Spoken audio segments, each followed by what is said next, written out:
அஸ்ஸலாமு அலைக்கும் வரஹ்மத்துல்லாஹ். இந்த காணொளி முழுக்க முழுக்க வெளிநாட்டில் என்னை போல வெளிநாட்டில் உள்ளவர்கள் தான் இந்த காணொளி.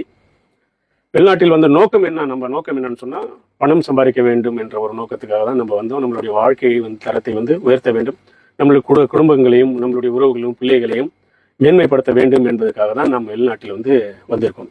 ஆனால் வெளிநாட்டில் முக்கியமாக காரணம் பணம் தான் இல்லையா? அந்த பணம் சம்பாதிக்கிற வந்த இடத்தில் நம்மை நாமே என்ன பண்றோம், இழந்து விடுகிறோம். நிறைய சகோதரர்கள் இந்த பணத்தை சம்பாதிக்கும் விஷயத்தில் தன்னையே இழந்து விடுகிறார்கள். என்ன அப்படின்னு சொன்னா நம்மளுடைய ஆரோக்கியத்தை பத்தி கவலைப்படுறதே இல்லை.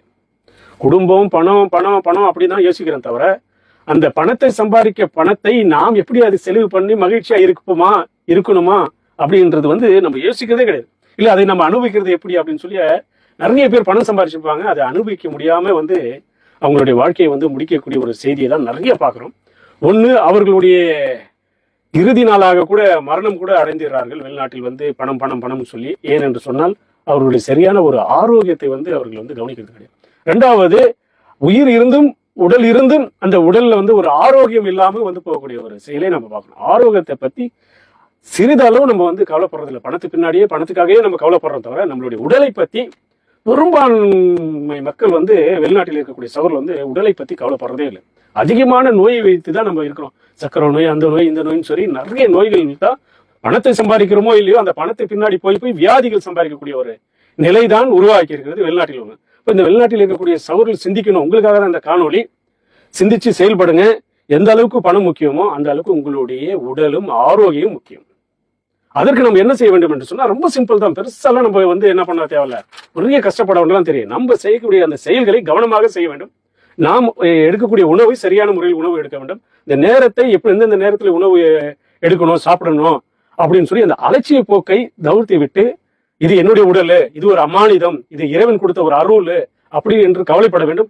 என்னை நம்பி குடும்பங்கள் இருக்கு அப்படின்னு சொல்ல வேண்டும். நான் இந்த சம்பாதிக்க பணத்துல வெளிநாட்டில் இத்தனை அழகு பணத்தை எல்லாம் சம்பாதிச்சு அதை நான் அனுபவிக்க வேண்டும் என்ற செல்ஃபிஷ் கூட இருக்கணும். அந்த செல்ஃபிஷ் தன்னைத்தானே காதலிக்கக்கூடிய ஒரு தன்மை இந்த வெளிநாட்டு சகோதரர்கிட்ட இருக்கணும். தன்னைத்தானே காதலிக்கிறது என்னன்னு சொன்னா வீடு பணம் சம்பாதிக்கிறது அப்படின்னு இல்லை. தன் உடலை சரியான முறையில நம்ம ஆரோக்கியமா வச்சுக்கணும். தன் உடலை நாம தான் என்ன பண்ணணும், காதலிக்க வேண்டும்.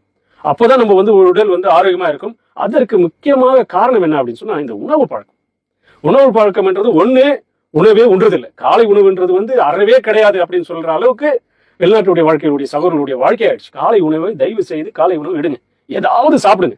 ஏதாவது சாப்பிடுறேன்னு சொல்லி ஃபாஸ்ட் ஃபுட்ல போய் இறங்கிறாங்க. அதுதான் இன்னைக்கு நடக்குது. ஏதாவது சாப்பிடறதுன்னு சொன்னாங்க அப்படின்னு சொல்லிட்டு நம்ம காலையிலேயே தூக்கிட்டு கடகடன்னு பெப்சி குடிக்கிறது, காலையிலேயே இந்த ஃபாஸ்ட் ஃபுட் சாப்பிடுறது.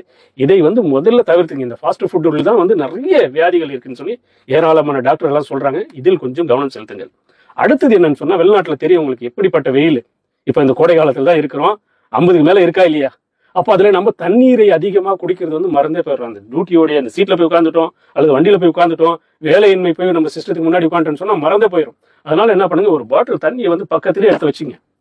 தண்ணி குடிக்க அதிகமா என்ன பண்ணுங்க, தண்ணி. இந்த தண்ணி குடிக்காதனாலதான் என்ன ஆகுது அப்படின்னு சொன்னா சிறுநீரகம் பாதிப்பு நிறைய ஏற்படுது. ஸோ அதனால நீங்க என்ன பண்ணுங்க, அதிகமா தண்ணி எடுத்துங்க. தண்ணி எடுத்துங்க. நிறைய பேர் வெளிநாட்டுல என்ன பண்றாங்க, உறவு இல்லை யாரும் இல்லை பார்க்க மாட்டாங்க, வேற மாதிரி தண்ணி எல்லாம் எடுக்கிறாங்க. தயவு செய்து அதெல்லாம் போயிடாதீங்க. உயிர் தான் போகும், மானமும் போகும், உயிரும் போகும், பணமும் போகும், எல்லாமே போகும். சரிங்களா? அதனால தீய பழக்கங்கள் தயவு செய்து விடைபெறுங்க. அருமையான உங்களுக்கு அந்த உடல் இறைவன் கொடுத்திருக்கிறான். அதை பாதுகாக்கிறது நம்மளுடைய கடமையா இருக்கு. அடுத்தது என்னன்னு சொன்னா, வெளிநாட்டில் இருக்கக்கூடியவங்க மிகப்பெரிய ஒரு உணவுலையும் அலட்சியம், தண்ணீர் கொடுப்பதிலையும் அலட்சியம், அதிகமான அலட்சியம் எதுல அப்படின்னு சொன்னா தூக்கம். சரியான நேரத்தில் தூங்குறது கிடையாது. முகநூல், யூடியூப் அப்படின்னு சொல்லி அந்த மொபைலை நோன்றதே தூக்கத்தை தொலைச்சிடும். குடும்பத்தை தொலைச்சிட்டு வந்திருக்கோம். எதற்காக? பணத்திற்காக. பணத்திற்காக என்னத்தை தொலைக்கிறோம்? உடலை தொலைக்கிறோம், ஆரோக்கியத்தை தொலைக்கிறோம். காரணம் இந்த தூக்கத்தை தொலைக்கிறனாலதான். சோ இந்த தூக்கத்துல சரியான நேரத்தில் படுத்து ஏந்திருக்கக்கூடிய முயற்சி. நல்ல தூக்கம் இருந்தா உடல் நல்ல ஆரோக்கியமா இருக்கும். தூக்கத்தை என்ன பண்ணுங்க, கரெக்டான நேரத்தில் தூங்குங்க. கரெக்டான நேரத்துல அலாரம் வச்சு ஏந்திரிச்சு என்ன பண்ணுங்க, அந்த உடலை பாதுகாங்க. தூக்கம் முக்கியமானது. நிறைய பேர் 2 மணிக்கு 3 மணிக்கு எல்லாம் முயற்சி இருக்கிறது. மறுபடியும் 5 மணிக்கு ஏந்திருக்கணும், 4 மணிக்கு ஏந்திருக்கணும் சொன்னா எப்படி ஏந்திருப்பீங்க? ஸோ அதனால நீங்க என்ன பண்ணா, முடிஞ்ச வரைக்கும் 9 மணிக்கெல்லாம் நீங்க பெட்டுக்கு போயிருங்க. 9 மணிக்கு டியூட்டி. அந்த டியூட்டி எல்லாம் இருக்கும் வெளிநாட்டுல எப்போ டியூட்டி முடியலாம் முடியாது, நீங்க 9 மணிக்கு சொல்லிட்டீங்க அப்படின்னு சொல்லுங்க. எப்போ உங்களுக்கு வேலை முடிஞ்சது அப்படின்னு தெரிஞ்சதுன்னா இரவு உணவு உண்ணிட்டு நேரம் தூக்கத்துக்கு போயிருங்க. அரை மணி நேரம் 1 மணி நேரம் ஒரு மொபைல் நேரம் படிக்கிறதுக்காக ஒரு நேரத்தை வைத்துக்கொண்டு அடுத்தது நீங்க தூக்கத்துக்கு போயிருங்க. அது ரொம்ப நல்லது. ஆனா வெளிநாட்டில் உள்ளவங்க நிறைய மிஸ் பண்றது என்னன்னு சொன்னா, அதனால ஏராளமான பாதிப்பு. தூக்கம் இல்லைனாலே பாதி டிப்ரெஷன் வந்துடும் உங்களுக்கு. மன உளைச்சல், பார்வை குறைவு, உடல் குறைவு, சோர்வு எல்லாமே வந்துடும். அடுத்தது என்னன்னு சொன்னா, ஆரோக்கியத்தில் பேண வேண்டியது வந்து உடற்பயிற்சின்றது நம்ம இஸ்லாமியர்கிட்டையும் இல்லை, யாருக்கிட்டையும் இல்லை. அது குறிப்பா வந்து இஸ்லாமியர்கிட்ட அறவே இல்லாத மாதிரி தான் ஆயிடுச்சு. ஸோ உடல் பயிற்சி வந்து நீங்க பண்ணுங்க. உடல் பயிற்சினா ஜிம்முக்கு தான் போய் பண்ணணும், யார்கிட்ட டைம் இருக்கு அப்படின்னு சொல்லி நீங்க ஜிம்மு போயிட்டு வெயிட் எல்லாம் தூக்கி ஆம்செல்லாம் அப்படி இது பண்ணணும், சொல்றலாம் இது பண்ணணும், அப்படி இல்லை. அது முடியல. குறைஞ்சபட்சம் நீங்க என்ன பண்ணுங்க, ஒரு 20 நிமிஷம் 30 நிமிஷம் வாக்கிங் ஆகுது பண்ணுங்க. உடல் பயிற்சி ரொம்ப முக்கியம். அதுலயும் நீங்க என்ன பண்ணுங்க, தயவு செய்து வெளிநாட்டில் உள்ள சகோதரர்கள் எந்த அளவுக்கு பணத்துக்கு முக்கியத்துவம் தர்றீங்களோ உங்களுடைய உடலுக்கும் ஆரோக்கியத்துக்கும் முக்கியம் கொடுங்க. அடுத்தது என்னன்னு சொன்னா தனிமைதான். தனிமைதானே. இப்போ எல்லாமே பிரிஞ்சு, வீடு, மனைவி, மக்கள் எல்லாமே, தாய்மொழி, மொழி, உலகம், ஊர் எல்லாமே பிரிஞ்சு தானே வந்திருக்கும். அண்டை நாட்டுல அண்டை மொழியில வேற மொழியில எல்லாமே பிரிஞ்சிருக்கு. அதுல மன அழுத்தம், தனிமை.